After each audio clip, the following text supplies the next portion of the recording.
Hello everyone, সবাই কেমন আছো? আশা করি সবাই খুব খুব ভালো আছো। আর আমি দেখো ছাদে এসে একটু দেখি যে ফিল্টারে সব ছবি লাগাচ্ছে, তো আমি একটু ফিল্টার দিয়ে দেখছিলাম নিজেকে কেমন লাগছে। দেখলাম বাহ, খুব ভালো হতে লাগছে ফিল্টার দিয়ে। তো বেশিক্ষণ আর থাকিনি, চলে এসেছি একদম সজ্জা রান্না করতে। আজকে ছেলে বললো, মা একটু পকোড়া বানাও তো খাবো। তো সেই জন্য মসুর ডালটা একটুখানি 1 ঘন্টার মধ্যে ভিজিয়ে রেখেছিলাম। আর তাড়াতাড়ি পকোড়াটা করে দুজনে মিলে আগে খেয়ে নিই, তারপর রান্না করব। আর এটা না, যেদিন তোমাদেরকে বলছিলাম যে আমার ভ্লগ চ্যানেলটা কী করে হলো, মানে গল্পের চ্যানেল খুলতে গিয়ে কী করে আমি ভ্লগ চ্যানেল বানিয়ে ফেললাম। তো এটা সেই দিনেরই ভিডিও করা।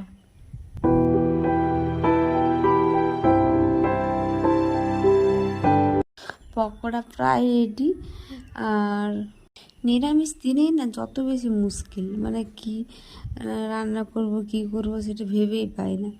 তো এখানে সেই জন্য আজকে যেহেতু নিরামিষ, সেই জন্য পেঁয়াজ টিয়াজ দিইনি, শুধু নুন হলুদ চিনি আর জিরে দিয়েই এটা করে নিচ্ছি। আর হ্যাঁ, মসুর ডাল খাচ্ছি কারণ তেমন কোনো বারব্রত নয়, তবে যেহেতু বুদ্ধ পূর্ণিমা ছিল তাই একটু পেঁয়াজ দিনই মসুর ডাল খাচ্ছি। কারণ আবার অনেকে বলতে পারো যে নিরামিষ দিনে মসুর ডাল খাচ্ছ, অনেকে খায় না মসুর ডাল, তো সেটা কোনো ব্যাপার নয়, আমি মসুর ডাল দিয়েই করেছি। আর এখানে ছেলের জন্য আমি সাজিয়ে রাখছি, আর ও এলেই ওকে দিয়ে দেবো, আমি একটু বসে বসে খাবো, তারপরে দুপুরে রান্নাটা করব। আজকে একটা সয়াবিনের আলাদা কিছু ট্রাই করছি, কারণ সেই একঘেয়েমি সয়াবিন খেয়ে আর তো মানে ভালো লাগে না। একটু যদি নতুনত্ব কিছু করা যায় তো ছেলে খুব ভালোবাসে, তো তাই জন্য ভাবছি আজকে একটু পোস্ত সয়াবিন করব। বাইরে খেলা করছিল, পকোড়ার গন্ধটা ওর নাকে চলে গেছে, চলে এসছে এক ছুটে, বলে আমি বসে আছি পাখা চালিয়ে, তুমি আমাকে দিয়ে যাও এখানে এসে।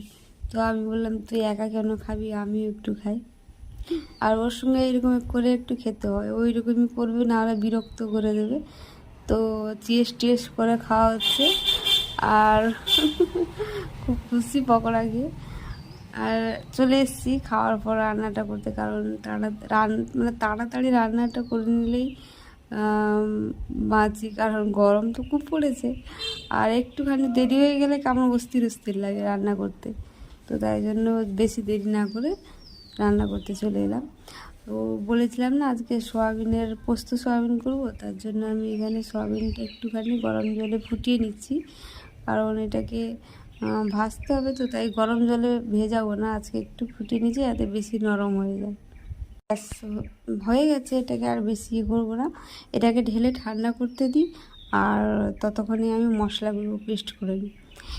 এই মিক্সারটা আমি আর ধুইনি, কারণ এই ডাল জল তো আর পকোড়াতে দিতে পারবো না, তো তাই জন্য এতেই পোস্ত আর কয়েকটা চিনে বাদাম, এখানে আমার কাছে কাজু বাদাম ছিল না, কাজু বাদাম থাকলে আরও ভালো হয় ব্যাপারটা। তো তাই জন্য আমি চিনে বাদামটা খোসা ছাড়িয়ে নিয়েছি, আর খোসা ছাড়িয়ে পোস্তর সঙ্গে পেস্ট করে নিয়েছি। আর ততক্ষণে দেখি সয়াবিনগুলো ঠান্ডাও হয়ে গেছে, তো একদম ভালো করে জলগুলো নিংড়া দিতে হবে, নাহলে জল থাকলে মানে ভাজতে গেলে একদম পুরো পুড়ে চলে যাবে, কারণ উঠবে না। হয়ে গেছে, এটাকে যেহেতু একটুখানি টক দই দিয়ে মাখাবো, তাই এই ছোটো থালায় হবে না, সেই জন্য একটা বড় থালায় করে নিলাম। আর টক দইটা মানে কেনা দই আছে, কিন্তু এটা আমার ঘরের তৈরি টক দই, তো এটা একটুখানি ছিল, সেই জন্য এই দইটাই দিয়ে করব, কারণ একটু বেশি এটা টক হয়ে গেছে, তো সেটা ভালো হবে। আর সেই বাটিই আছে,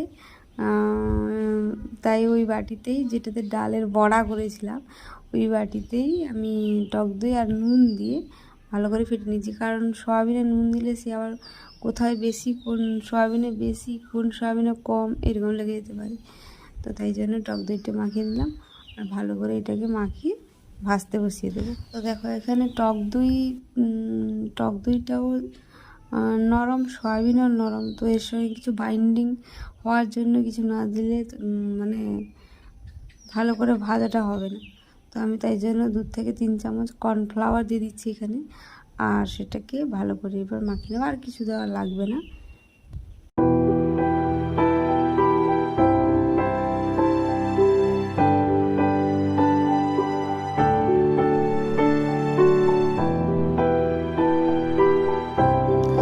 এটা আমি আজকে নতুন ট্রাই করছি, দেখি কেমন লাগে।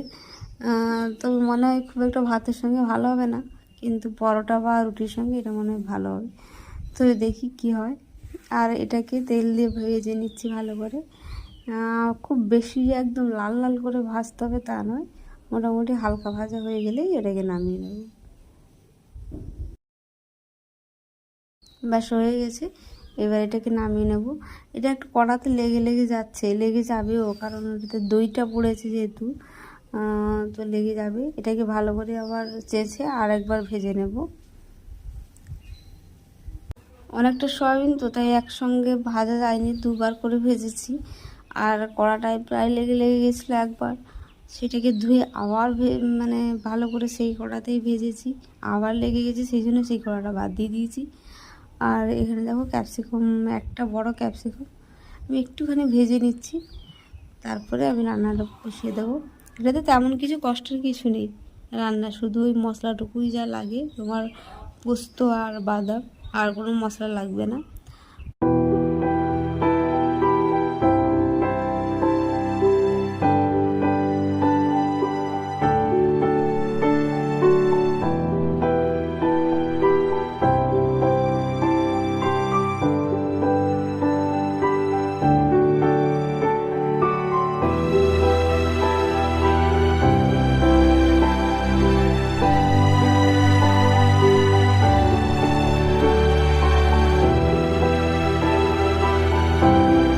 ব্যাস রান্না প্রায় কমপ্লিট। এবার দাঁড়াও, আগে এত রান্না করেছি, এতক্ষণ ধরে দাঁড়িয়ে রান্নাটা করেছি। রান্নাটা অনেকটা সময় লেগেছে, কারণ সোয়াবিন ভাজতেই তো অনেকটা টাইম চলে গেছে। তাই গ্লুকন্ডিটা আগে খেয়ে নিই, শরীরে এনার্জি আসুক। আর এদিকে গ্লুকন্ডি খেতে খেতে দেখি রান্নাটাও কমপ্লিট, এবং গরম মশলাটা দিয়ে নামিয়ে নেব, কারণ বরমশাই চলে এসছে, খেতে দিতে হবে। তো আগে বরমশাইকে খাবারটা দিয়ে দিই।